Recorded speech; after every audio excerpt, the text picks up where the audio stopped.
This is the Talkin Bout The Hoosiers podcast, presented by HoosierIllustrated.com.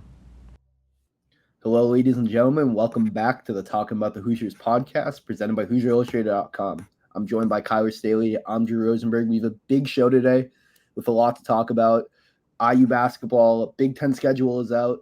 Institutional Media Day was on Wednesday. Big recruiting weekend upcoming. And Indiana football is 3-0. A lot to talk about. But the first thing we got to talk about, we have some breaking HoosierIllustrated.com news. This is not Indiana basketball related, but Kyler wants everyone to know he got a new truck. Kyler, how's the truck? I don't want everyone to know. You just set me up for that. But yeah, bought a new truck. It's a nice truck.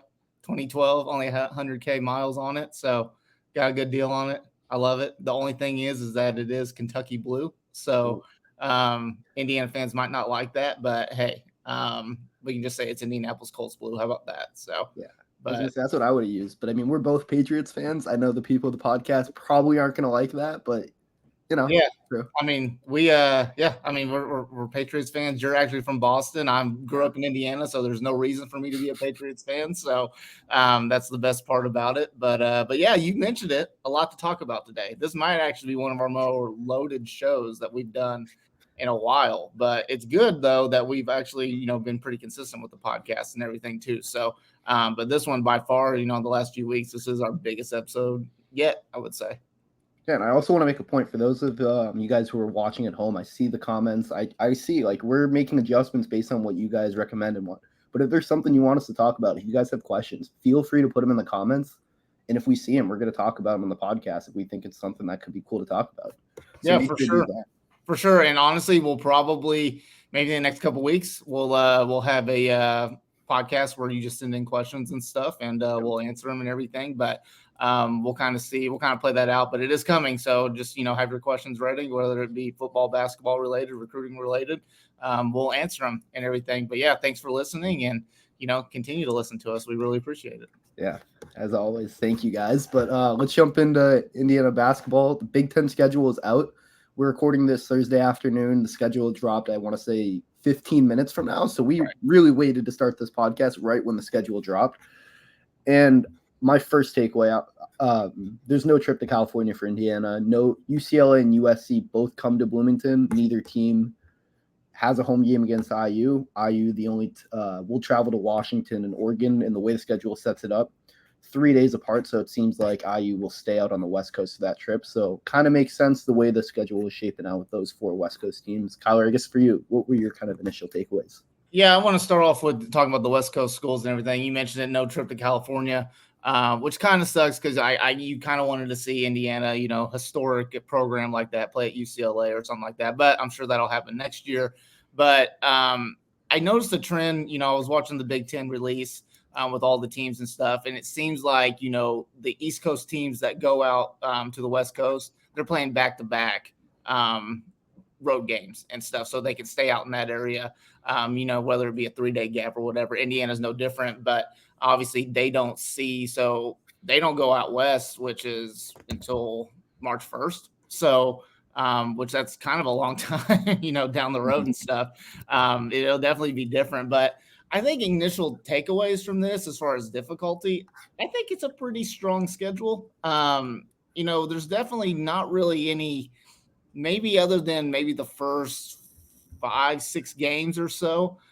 There's really not a quote unquote easy stretch, I don't think, for this. I think it's just consistently challenging, I guess you could say, throughout the entire Big Ten schedule with that. And, obviously they play 20 games and but the main thing is now Indiana knows what they have to do in order to win a Big Ten championship this year. And I will say, if they have success in the Big Ten this year, which it looks like they will, and they win a Big Ten championship, based off the schedule, they'll definitely earn it. I mean, there's no cakewalks within the Big Ten. It only gets difficult with those 4 West Coast teams. You don't know really what to expect, but I say overall, pretty challenging schedule. And we'll just kind of see how Indiana obviously adjusts to that. Yeah, one thing I do want to note, the Purdue games. Indiana plays Purdue. We knew this had already come out, but Indiana plays Purdue at Purdue on, I believe it's a Friday night, January 31st. And then they go host Purdue February 23rd on a Sunday afternoon. Ahead of when they go to Purdue, they have 5 days of rest after a home game against Maryland that week. Purdue, before that January 31st game, has a full week of rest, including they don't play at a road game for 10 days before, so they're going to be well rested for that game. But then it kind of evens out on the other way because Indiana has almost 10 days of rest with UCLA at home and then Purdue on that Sunday game. But Purdue, when they go that February 23rd game, is at Michigan State just 5 days before. So it evens out there, but that's Indiana game at home. It does seem like there is an advantage for Indiana. They're going to be well rested, not having traveled versus a Purdue team that is playing on Tuesday night at Michigan State. Yeah, for sure. I mean, I kind of mentioned it earlier. It kind of balances itself out a little bit. I think a lot of people are a little upset about Indiana and Purdue playing on a Friday night. Friday nights are typically for high school basketball and things like that. In the state of Indiana, obviously, it's a pretty big deal, but it is what it is at the end of the day. It's all TV money and all that. But it's Purdue and Indiana. Obviously, those two teams always need to play each other. It needs to be a home and home every single season. I remember that weird stretch maybe about 10 years ago or whatever, where they only played each other once a season.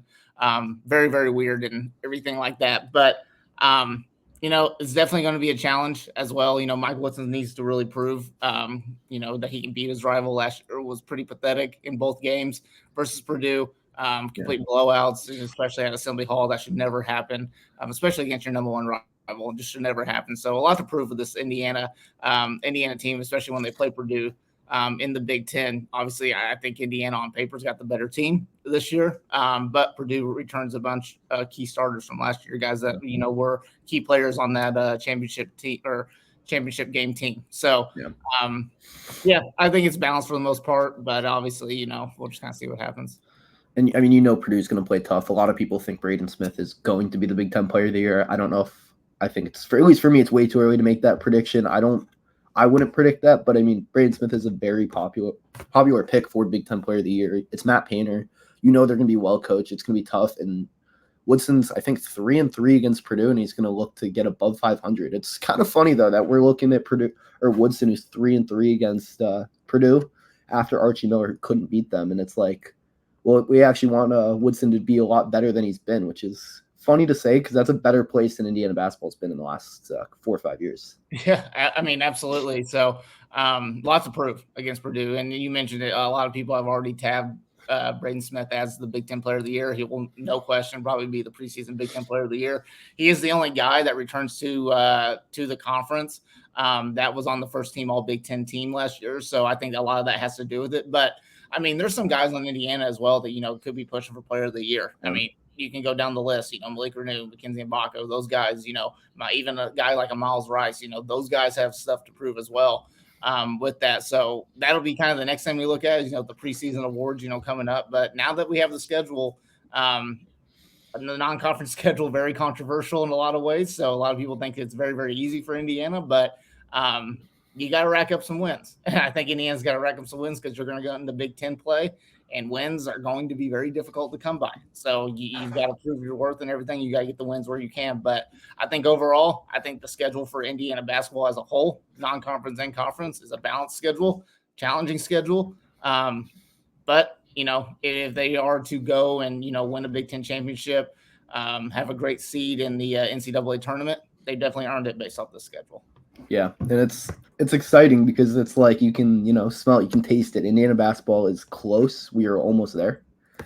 And speaking of almost being there, yesterday or Wednesday, I guess this podcast is going to come out. I don't know when this podcast is going to come out, but it'll be out. So it'll be out eventually. But on Wednesday, Institutional Media Day for Indiana basketball and women's basketball. Kyler, you were there, and sad I couldn't be there because this is one of my favorite days of the entire year. I guess for you, I know you had your notebook out, so for those who haven't read that yet, go to HoosierIllustrated.com. Make sure you read Kyler's notebook because he did a full notebook of everything that went on yesterday. But what were some of your initial takeaways?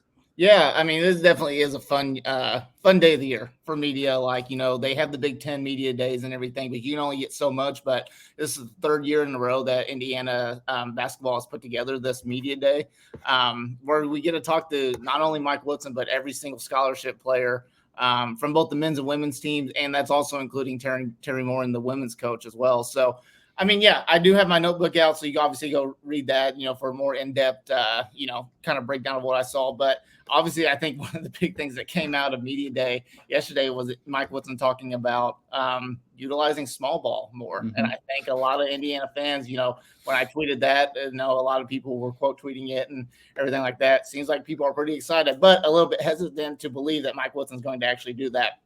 I think he is actually going to do that this year based on the way he talked about. Last year when Indiana went on that 6-game winning streak towards the end of the season, playing their best basketball of the year, they started utilizing Mackenzie Mbako at the 4 a little bit, his more natural position. And I think this year you're going to see that a lot more. Obviously, you're going to start the game off with Mbako at the 3. You're going to have Malik and you're going to have Umar Ballo. You're going to have those guys down low. And I think as games progress, it depends on the matchups as well, versus a big lineup versus a small lineup. Whatever it is, you're going to see Mackenzie Mbako. You're going to see Luke Goody play the 4 at a lot of times. You're going to see either Malik Renew or Omar Bello at the 5, during those lineups as well. So, but yeah, I mean, there was a lot of takeaways there. We got to talk to all the players. One of the big takeaways that I got, it seemed like every single player had something really good to say about Miles Rice. Yeah. I think it seems like he is the biggest impact player for this team this year. And over the summer, whether you're talking to Trey Galloway, you're talking to Malik Renew, Mackenzie Mbako, the newcomers, you're talking about that. They just, talked about just what a presence that Miles Rice has on this team and how quick he is on the ball, how dynamic he is on the ball, and how big of a playmaker he is. And that's really, really good to see, considering that Indiana struggled just having playmakers on the floor last year. Xavier Johnson was in and out of the lineup. Trey Galloway, not really his natural position. Gabe Cub's only a freshman. Now you got a very, very experienced guy in Miles Rice, even though he is a sophomore, pretty experienced guy, and that's just what he does. He makes plays. He uses his dynamic ability on the ball, his speed on the ball to make plays.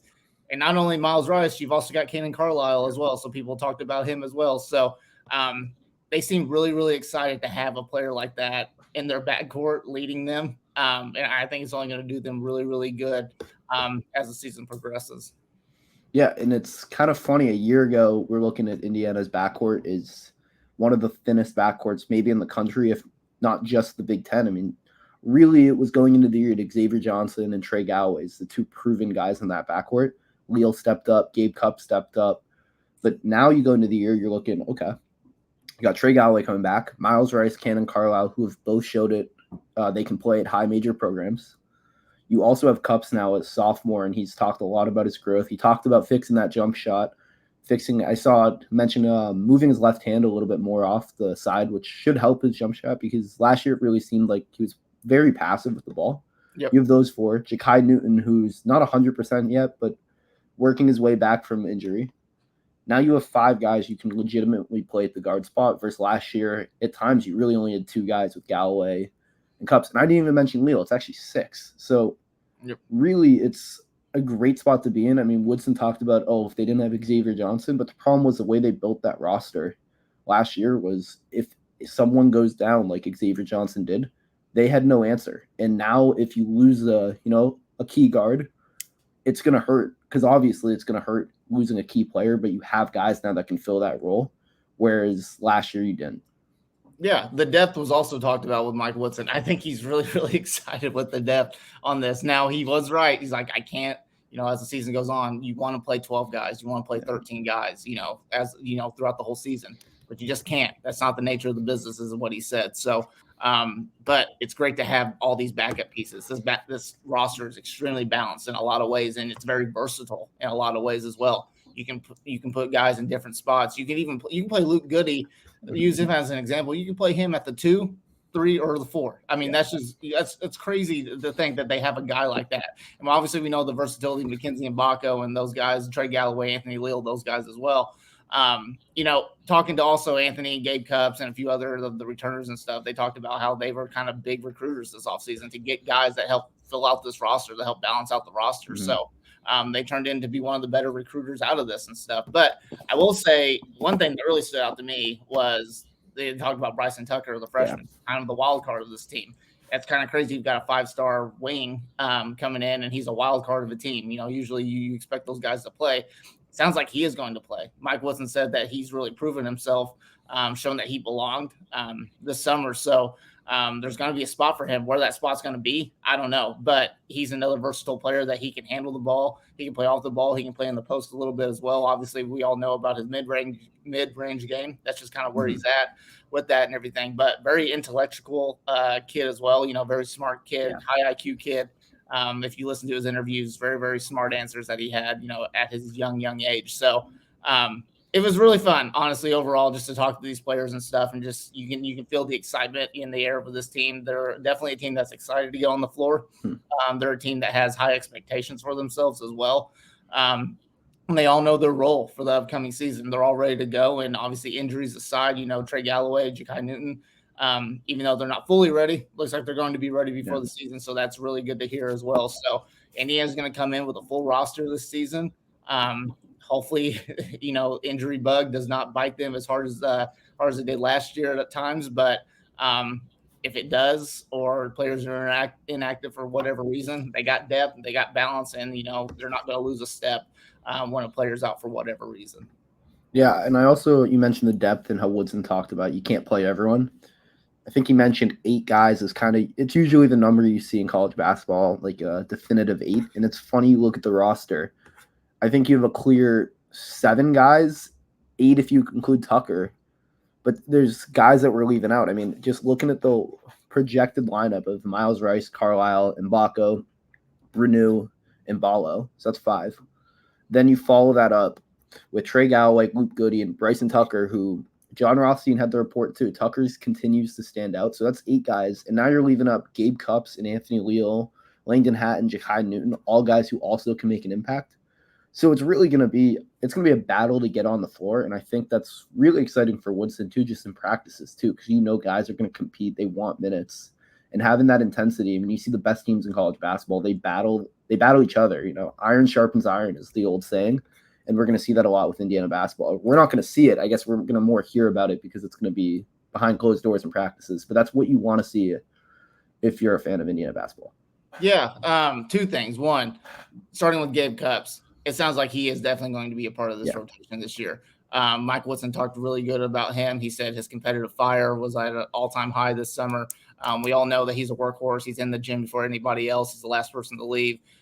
He's worked on improving his game. You mentioned the work that he's done on his jumper as well. He's definitely going to be part of that rotation. Mike Woodson even said he has forced coach to play him this year, which I think that was a little bit of a question mark, but I think he comes back as one of the more experienced guys on this team. Even though he is a sophomore, he was a freshman that should not have played as much as he did last year. And he thrown in the fire. Thrown in the fire, exactly. So, and then another point you said iron sharpens iron. I thought one of the more interesting things that Mike Woodson said was obviously they're going to try to play Malik Renew a little bit more outside this year. Mm-hmm. And he talked about how in practice he's been going up against guarding Mackenzie Mbako, Luke Goody. I think that's awesome to hear. I think that's something that obviously Malik Renew really needed to work on.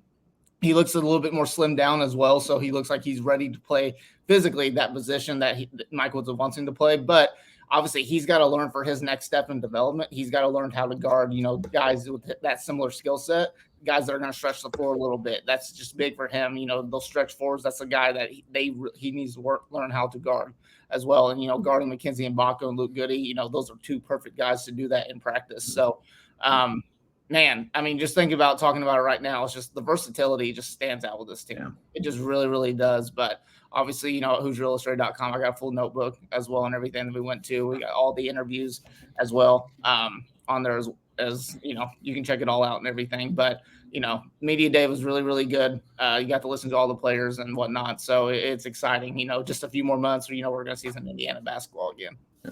One more thing before we move off of Indiana basketball media day. Mackenzie Mbako, to quote, talking about the stuff he's working on, also seems like similar to Renew, working on guarding quicker guys. I mean, last year, you kind of saw Mbako when he was guarding on true 4 and bigger guys. He did okay, got a lot better towards the end of the year, but when he gets switch out on guards and have to guard in space, it was something he struggled with. So seeing Mbako be able to, I guess, more switchable, because it's tough because he's an in-betweener. He has the size of a 3, but plays and moves like a 4. So it's like getting him on the floor as much as possible. He's going to have to play both spots, and at that 3 position, he's going to have to guard smaller, quicker guys. So him working on his lateral quickness and improving there is going to go a long way to keeping him on the floor. Yep. And honestly, just the last thing I'll throw in with this too, Mike Woodson talked about how he made another jump this summer, Mackenzie Mbako, that is. And you mentioned that's the next step in his development, being able to guard consistently. That was an area that he really, really struggled at as well last season. But obviously he got better and better as the season went on. But, big things are expected of him for Mackenzie Mbako. He has a chance to be, all first team Big Ten. He has a chance to be the leading scorer on this team. So, but it starts on the defensive end. Everything with Mike Woodson starts on the defensive end. So the whole team's got to be bought in on that end. And, everything else will build from there. Yeah, definitely. And, continuing on the Indiana basketball front, big weekend coming up for Indiana basketball. 3 major recruits, Trent Sicily, Braylon Mullins, and Eric Rebe, all in town, all in Bloomington, visiting the program this week. Yeah, for sure. This is the biggest recruiting weekend of the fall for Indiana. 3 guys, 3 key guys, 3 at the top of the radar guys for this Indiana team for Mike Woodson, all in one place, all in Bloomington, for the weekend. So we'll start with Braylon Mullins. That's the big name right there. Recently became a 5-star. I think he's the number 16 player in the class. So he's the last 5-star, but it's crazy to think, I remember watching Braylon when he was an unknown player his freshman year, his sophomore year, and even really going into his junior year. He went from being much a fringe top 100 guy to a 5-star player. And that's just because of the improvements that he's made in his game. He's an elite shooter, a lot of good size on the wing as well. Very, very athletic player. A guy that's, really Indiana's really ramped up their recruiting and built their relationship with him as well. And he's become a must get for them in a lot of ways. He's from Greenfield Central. He's from Indiana, played for Indiana Elite. Just a guy that you really, really need in that program. And then Trent Sicily, the guy that most of Indiana fans are well known about. They've known about Trent Sicily even before he played a single high school game for them. And obviously that's a guy that Indiana's built a really, really big relationship with, ever since he was a freshman in high school. A guy that they've consistently recruited. They've done a really, really good job with him as well. And, he's got his 5 kind of teams that he's looking at as well. So, but he is out of the state this year, going down to Montverde Academy. Indiana's got a really strong relationship with the Montverde Academy program. Jalen Hutchifino, Malik Renew, and Liam McNeely at the time when he committed to Indiana, that they came from those programs as well. So that was big for Sicily's development. He'll be on campus as well. And then obviously you look at the guy that's kind of the newer guy in the group, Eric Reeb. If you're saying his last name's right, I think it's Reeb. I don't know. So I was not sure. Yeah. Yeah. I'm going to go with Reeb on this one, but true center, pretty much the only big man that they're really, really recruiting in the 2025 class. Obviously they're recruiting Malachi Moreno pretty well. But obviously he was going to go to Kentucky. I think that was a foregone conclusion in a lot of ways. So, but Eric Reeb is the guy that they offered last year around this time. Things kind of, got quiet, but really ramped up in the spring with Indiana. They're at the point where they're sending their entire staff to go see the guy as well. So, and he even moved up his visit. It was originally scheduled in October, but he originally moved up his visit, which is a really good thing.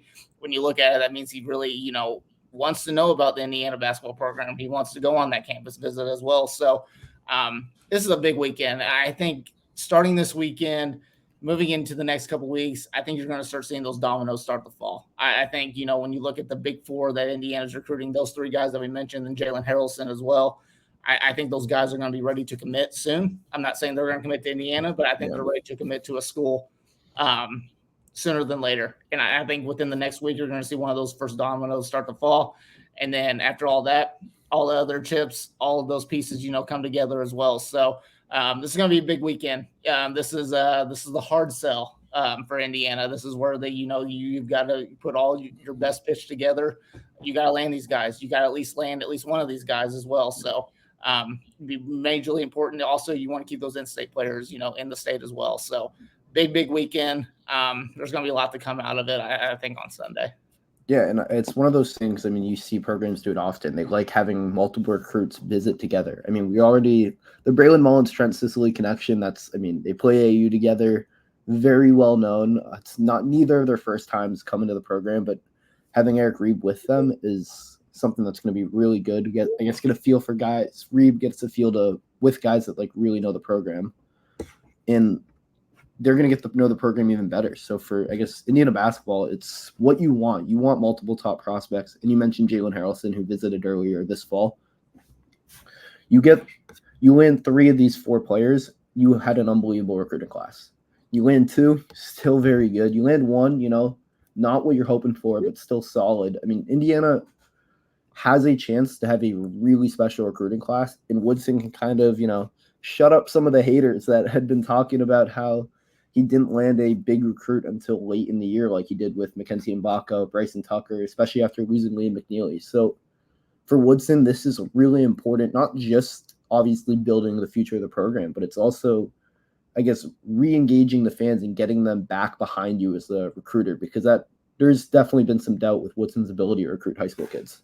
Yeah, this is the 2025 class is very, very important for Mike Woodson, especially. This is his first class that he's really built the relationships with. He's been with them start to finish, you could say, with their entire recruitment. So this is big, and especially you throw in the major factor of the main guys that they're recruiting are all in-state guys. Yeah. He could really win the state back in a lot of ways. Indiana has struggled to recruit the state for a while now. This could turn. It could really turn in the favor of Mike Woodson in Indiana if they are able to land, especially all 3 of those guys of Mullins, Harrelson, Sisley. If they're able to land those guys, you get 3 actual true in-state guys. And then you throw in a guy like an Eric Reeve who, is probably, has Indiana as one of his top schools, obviously, because you look at the development that Mike Wilson's had with bigs, with Trace Jackson Davis, Khalil Ware, Mackenzie or Malik Renew, Omar Ballo, they're going to develop this year. So it's a class that Mike Woodson has to do a good job at. He's got to get these guys to commit. You want to go into the spring, not panicking, trying to look for spots or whatever. You want to go into next year, have your guys in your head that are going to leave. You've got the freshmen coming in, and then it's much easier to go to the transfer portal knowing what you need instead of having to, try to get your whole roster back, all in one swoop. So big weekend. This is the biggest weekend in recruiting, the whole year for Indiana. Got to do a good job. I think they will do a good job. Mike Woodson is called the closer for a reason. I think he's going to close some deals on some of these guys. So big weekend. We'll just see how they kind of manage it. Yeah, you mentioned, there's going to be a lot of spots open on the roster next year. You have 4 graduates at least. You have 2 seniors. Renew's a junior. There's a lot of open spots on the roster next year. So filling them out with freshmen is going to be big, as well as the transfer portal, which we've seen Mike Woodson have a lot of success in. So this weekend is, I guess we've said it, I'm going to say it one more time before I wrap up. It's critical for Mike Woodson as a recruiter. This is his probably one of the biggest weekends of the entire year, not just the fall. But speaking of the fall, Indiana football, 3-0. Hosting Charlotte, coming off a big win against UCLA. We're going to talk about that in a second. But if they beat Charlotte this week, it will match their best start to a season this century. They were 4-0 in 2020, and then I believe 2015 they were also 4-0. So a chance to do something special in Curt Signetti's first year. But let's jump to the UCLA game. Indiana 42, UCLA 13. I'm sure everyone who is listening or watching this has watched that game. It was just a full-on beatdown from the start. There was a lot of hype. It was kind of considered the biggest game of Indiana football since Indiana hosted Cincinnati. A lot of people remember that game as the Micah McFadden targeting game. So massive chance to show Indiana's, could be a very good program this year. And you have a Big Ten game on the road, first time going to UCLA. I think it was a 3-point spread, and you come out and hammer them. You're up 14-0 before UCLA even knows what happened. Kyler, what was your kind of initial takeaways from that game? This is an absolute beatdown. That's what it was. It was a business trip. Signetti, said it before. He said this is a business trip. And I think a lot of the Indiana fans who, are used to having their hearts crushed by this Indiana football team, just kind of rolled their eyes and said, yeah, we'll see. But no, it was a business trip. They came in, they kicked their butt. That's exactly what they did. Like you said, before you knew it, they were up 14-0. The things that kind of came out of it, when you look at the things that they really need to improve on, obviously closing out the first half. I think it's starting to get very repetitive, and you can tell it's really annoying Curt Signetti. It's really frustrating him on that end. But the penalties is what it is. The holding, false starts, whatever. But the targeting, don't get me started on targeting. Very bad. I'm just gonna say it, just very, very bad. Especially when you look at the CJ West targeting. That's not what targeting is meant for. That's not exactly what it is. And you really, if you're the NCAA, you've got to look at that because you're putting a kid like CJ West in a position to make a decision within half a second in that type of thing. And plus, just unfortunate because you got the quarterback, UCLA's quarterback, bending down trying to get a loose ball, and it's just half a second later, not even a big deal or whatever. But that's just something you got to look at. But no, Indiana's cooking right now. They really are. And, the UCLA game, UCLA is not a very good team. I mean, we'll just be honest with them. They're not a very good team. Yeah. A head coach that's his first year ever being a head coach, was never even an offensive coordinator or defensive coordinator or anything. I think he was the running backs coach, the head coach of this team. And he's got a lot of stuff to figure out. But the fact is that Indiana went all the way out west, 4 hours away, a plane ride or whatever, 4 hours trip or whatever. Didn't show any, tiredness or anything like that. They just showed up there and they took care of business. And that's exactly what you want to see out of a really good team. This Indiana team, I know a lot of people are talking about, playoff bound and stuff like that. I think you got to pump the brakes just a little bit. Yeah. Oh, yeah. Because they haven't even gotten to the thick of their schedule yet. Big Ten play is going to be very, very different than playing, 3 easy non-conference games. But the fact is just the way that they're doing it, just taking care of business against these teams, putting up points after points after points. That's something you wouldn't have seen under Tom Allen. This is something you wouldn't have seen under Walt Bell or anything like that. This team's got a lot of weapons, weapons, and they utilize them as well. So Indiana, they got a big chance this weekend to go 4-0, like you mentioned, against Charlotte. I think they will. Obviously, it's their last really easy game on the schedule, but the UCLA game was very, very impressive. You got to be really impressed by these Indiana Hoosiers. Yeah, and I mean, you talked about the penalty on CJ West. I mean, he literally wrapped up Ethan Garbers. It was a clean wrap up tackle. Yes, it was helmet to helmet at first, but it's what can you do there with Garbers dipping down? And then later in the game, Aiden Fisher gets an interception that was called back, but takes a helmet to helmet shot, but no targeting, which was very weird. And then you had the Linnell Carr sack called roughing the passer because, and I quote, the quarterback was in a passing posture. He wasn't throwing the ball. He just held the ball, which is to this day one of the weirdest. I don't know what roughing the passer is. I don't know what targeting is.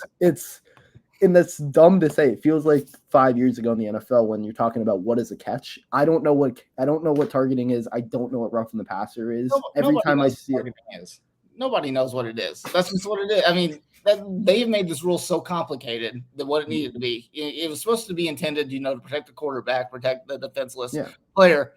And it's just like you're calling targeting, just the cheapest things, and I don't even have the words to really even describe it. That's not really good for podcasting and stuff, but it's just cheap in a lot of ways. And they've really got to reassess this rule.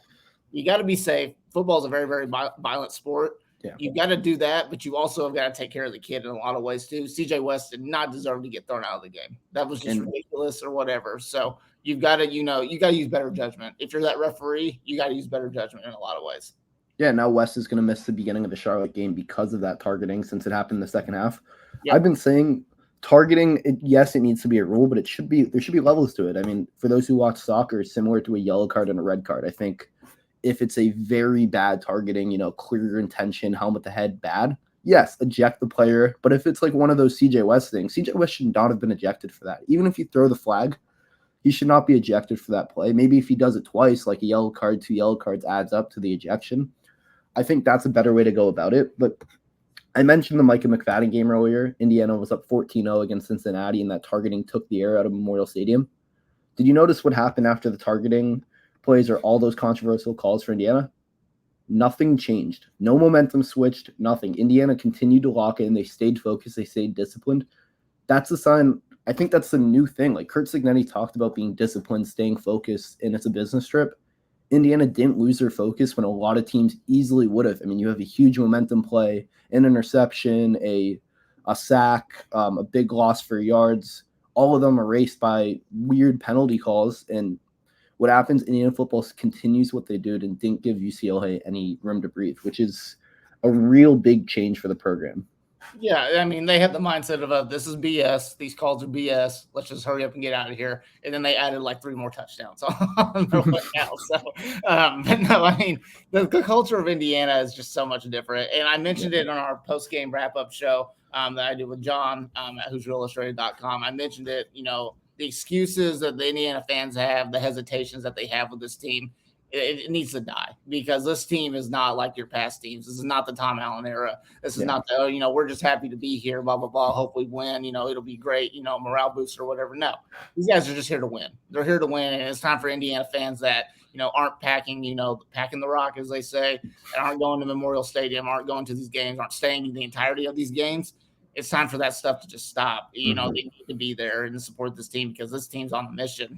They've already got, who would have thought that ESPN 2 years or I don't even know, 10 years ago, something like that, going into this season would even have Indiana as a 20% chance to make the playoffs. That's crazy. It's far-fetched, but that's still crazy to think that Indiana's at that position now. They put themselves in that position because they got the right guy in Kurt Signet, and the players, follow his lead. They build off of what he preaches. I mean, that's just what they do. Every game is a business trip. They're not there to shake hands, obviously, like that. They're going to play violent, nasty, like they want to play physical, fast, physical, relentless. Yes, that's exactly what they want to do. And, it's a lot of confidence on the offensive end, a lot of weapons on the offensive end. The defense is tough as nails. So it's finally started for this team to start getting the support that it needs to have from the Indiana fan base because they are going to win a lot more games this year. Yeah, and I mean, you mentioned pack the rock and going to games. I mean, you still see Memorial Stadium somewhat empty. Hopefully it's not like that this weekend against Charlotte. But it's a big thing. I mean, people want this program to improve. They want the best players in the state to commit to Indiana football over Notre Dame, Purdue, other programs like that. It's not going to happen when they come to visit Memorial Stadium and it's half empty or it's empty before halftime. That's just not how it works. When you have a team like this that is clearly shown its ability to be good, you need to create that home field advantage, especially when you have Maryland coming. That's a game that Memorial Stadium should be rocking for that game. If Indiana's 4-0 with Maryland coming to town, and then let's say they beat Maryland Northwestern, you have potential for a homecoming game with Nebraska, who also could be undefeated. It's one of those things. You can make Memorial Stadium loud, special. It makes it harder to play there. I mean, you look at Cincinnati, the game 2 years ago, one of the most full atmospheres I've ever seen at Memorial Stadium. 1-1 IU team that had a tough loss before, I guess, the season really fell apart. But before Micah McFadden was ejected for targeting and the air of the building kind of got taken out, it was one of the loudest atmospheres I've ever seen at Memorial Stadium. And it's something that if Kurt Signet can get the program to a place where the stadium's filling up like that, you can make Memorial Stadium a hard place to go, where in the past it's been teams see at IU on the schedule. It was like, oh, that's a free win. Signet wants to change that, but getting the fans there, staying in the seat the full game, that will do a big thing for that. Time to buy in. That's pretty much all I'm going to say. Time to buy in. Having a big atmosphere, an energetic atmosphere at college football is a major advantage. You are, in a lot of ways, the 12th man on that field or whatever. Mm-hmm. So it's time to buy in for this Indiana team because, like I said, they're going to win a lot more games coming up. Yeah, and speaking of their games coming up, we have Charlotte on Saturday. I want to say noon kickoff. I think 1-2 Charlotte. But it's one of those things. I mean, you look 1-2 Charlotte, their only win FCS game. They were only down against North Carolina by one possession in the third quarter. Last year, they had a close game with another Power 4 team. I mean, this is a team that has shown they can compete against Power 4 competition. So it's one of those things, Signet said, can't take it lightly. And the other thing, you don't know who the quarterback is. There's 3 different quarterbacks that have all played 2 games. So it's one of those things. It's going to be a mystery of kind of what happens against Charlotte this weekend. Yeah, for sure. Obviously, it's a trap game in a lot of ways. So Indiana, I don't think past Indiana teams, I think they look at this game and they just think, oh, we're just going to blow over them and stuff. But no, I mean, Indiana will treat this game like it's the Big Ten championship in a lot of ways. And they're going to go in there well prepared. Obviously, the 3 quarterback thing is a little bit tricky to deal with and whatever, 3 very different quarterbacks that Charlotte has. So that's very, very tricky to kind of deal with. But Indiana, I expect them to take care of business this weekend. Going into 4-0, that's just a big sign. You just got to you win this game on this weekend. You only got 2 more wins, and you're already bowl eligible. And they can honestly get that, the next couple of games as well. So they'll take care of business this weekend. I have no question about that. The big thing, obviously, you want to remain healthy. You want to, kind of limit the penalties. Don't have a whole lot of targeting calls. You can help it. So, and then finish strong in the first half. I think you're going to give Kurt Signet a brain aneurysm if you don't finish strong in the first half. So, those are, there's not a whole lot to talk about, with the game or whatever. It's just a take care of business game at the end of the day. Yeah, we don't want any more clips of Signet when they ask him, what's the message at halftime? The weird laugh he did, for those who didn't see from the FIU game. Anytime someone's asking me to describe Kurt Signet, I show him that clip because it perfectly encapsulates, I guess, who he is. Yep. And he has that mentality. Pat McAfee talked about it. He's it's a different energy with the program. And I think they mentioned he's 60-something years old. He doesn't seem it. He doesn't act it. If you just gave me to guess, I'd tell you Signetti's 50 at most. Just the way he acts, the way he carries himself. He is so energetic, so passionate, and he cares. What he says matters, and it's a thing you mentioned. Don't give him a brain aneurysm. Close the half out strong. But in the past, we've seen Indiana football struggle to put away these teams that they are inferior opponents. It's the truth. They've struggled to look at Akron last year. Akron should have beat Indiana. It's a similar kind of team, that level, non-Power 5 or Power 4 nowadays. But putting Charlotte away early, it's a sign of a disciplined, good team. You mentioned a trap game. It's a letdown spot. You have a massive win last week. You have the rest of the Big Ten schedule starting next week. So it's kind of one of those things. Is Indiana looking ahead, or are they keeping their focus? And if they keep their focus, they should easily be able to blow this team out. It's a big thing for Indiana, I guess, changing the culture. Handling business versus in the past, it was they were getting handled. Yeah, for sure. So the line is what, 28.5? Yeah, perfect segue into predictions. Indiana is a 28.5 point favorite with a over under of 48.5. Kyler, what is your kind of prediction? Let's just start with the spread. Do you think the Hoosiers cover the 28.5 points? That's a very weird line. I think you'd probably feel a little bit better if it was a 24.5, something like that. But I don't know. Indiana's put up a lot of points. It's hard for me to go against them to cover spreads and all that and stuff. But I think this is probably the game where I think they're going to win pretty easily, probably by 20 points as well. But I think this is probably the game that they don't cover. So probably going to go back on my words on that a little bit. But I think they just don't cover. And then what was the over under? Over under 48.5. So the implied score is 38-10. Yep, I think they'll cover that easily. I think Charlotte will get some points on the board as well, and I think Indiana's going to put up a lot of points as well. Yeah, I'm kind of the opposite. I actually am the opposite for both. I just really don't trust what I've seen from the Charlotte offense. I think they have, I want to say 6 total touchdowns in the season through 3 games. Indiana's allowed only 2 touchdowns. I think in Indiana defense. Story coming out about them and Brian Haynes, and I guess the energy they've played with. I think that's going to carry over, and I think Indiana is going to score some points. We saw Curtis Rourke last week, his connection with Miles Cross. Curtis Rourke, ESPN just had an article come out where he was named as one of the most, if not the most underrated quarterback in college football. He's very good. I think this offense is going to score points. I think Indiana should pretty easily score 40 points on their own, and it's the question of how much of this defense hold up, and I think they will. I think Indiana covers the spread. The over-under I'm a little iffy on. I'm going to lean the under, though, and say Indiana is going to win this game 42-3. That's going to be my official Hoosier Illustrated prediction for this one. So tune in next week to see which one of us were correct in our betting picks. And we're not betting on the game. Yeah. We're just giving our opinion on it and stuff. Yeah. So if we were, we'd probably lose a lot of money. Probably. Don't listen to us if you're listening to it. Gamble responsibly. You guys, you've seen the DraftKings, FanDuel, all the ads, and we're not sponsored by any of them. If you're going to bet on the Hoosiers or bet against the Hoosiers, do it responsibly. But it's fun to see Indiana be big favorites in games. We talked about it last week. When was the last time Indiana had been a favorite against a Big Ten team on the road? So it's a different culture with Indiana football, and building this and continuing it moving forward is going to be huge for the program. And as always, we're going to have everything Indiana football, basketball, recruiting, women's basketball, media day, press conferences, videos, all of that. The In Touch with Indiana Sports Show with John Alden, the Talking About the Hoosiers podcast that you're listening to right now, all of it is going to be on HoosierIllustrated.com. It's going to be on Indiana_FRN on Twitter and Facebook. Everything you could want from the IU athletics, even if you just want to see like how the pro athletes are doing that from IU alumni. We're going to have that too. So make sure you're subscribed on YouTube to Hoosier Illustrated. Make sure you're checking out the HoosierIllustrated.com website. And also, Hoosier Illustrated has also partnered with Tom Brady's company, Autograph. Great for us, Kyler, as Patriots fans. Yes, but sir. what we're doing there is we're streamlining our coverage so you can do what you do best. Follow IU Sports. Use the code IndianaFR to get started today.